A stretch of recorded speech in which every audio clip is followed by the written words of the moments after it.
আমাদের রাজ্যের নেতা কমরেড পৌলভী মজুমদারের সঙ্গে যখন আমরা রাতে এই বিষয়ে কথা বলি, তার কাছেও কমরেড সুবিনয় ঘোষ সম্পর্কে আরও কিছু কথা জানতে পারি।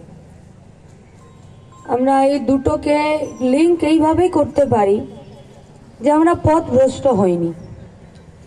তারা যে উদ্দেশ্যে, তারা যে লক্ষ্যে, তারা যে মেজাজ নিয়ে, তারা যে দীপ্ততা নিয়ে যে লড়াইটা করেছেন, সেই লড়াইয়ে আমরা কতটা থাকতে পারছি সেটা তো ভবিষ্যৎ প্রমাণ করবে। রাজনীতিতে বা যে কোনো কাজেই,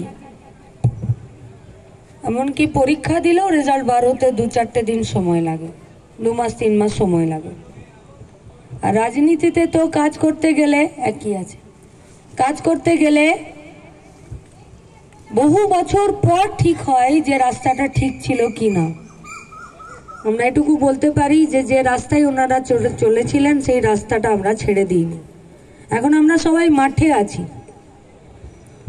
ওরাও খেলার জন্য অধীর আগ্রহে আছে।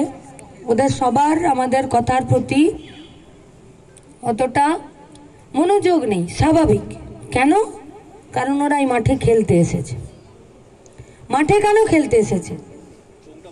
কেন নিজের পাড়াতে, নিজের গলিতে, নিজের বাড়ির একটা লনে, একটা ছাদে একা পাশের বাড়ির একজনকে নিয়ে বা নিজেরই ভাই বোনকে নিয়ে কেন খেলতে যায়নি?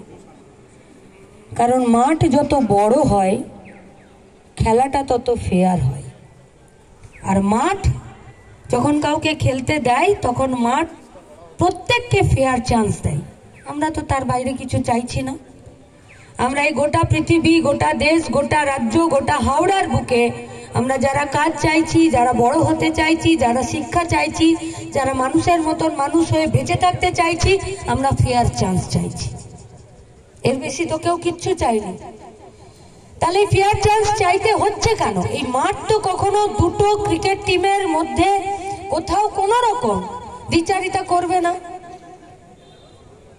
যখন এই টিমের কোনো একজন প্লেয়ার ব্যাট ধরতে আসবে তখন কি পিচটা তাকে ডিস্টার্ব করবে? করবে না। বা অন্য দলের সে যখন ব্যাট ধরতে আসবে তখন কি পিচটা তাকে ডিস্টার্ব করবে যে না তুমি আমার পছন্দের টিম নাও? করবে না। কারণ মাঠের বৈশিষ্ট্যটাই তাই যে সবাইকে ফেয়ার চান্স দেয়। তাহলে গোটা পৃথিবী, দেশ, রাজ্য, হাওড়া, এমনকি আপনি আপনার ওয়ার্ডে ঢুকে যান, কেন এই ফেয়ার চান্স প্রত্যেকে পাচ্ছে না? বেঁচে থাকার জন্য, খাবার জন্য, মাথায় একটা ছাদের জন্য, একটা কাজের জন্য, শিক্ষার জন্য। আর এই ফেয়ার চান্সের কাব্য কথায়, বইয়ের কথাতে, সংবিধানের পাতাতে এর নাম হলো সমান অধিকার।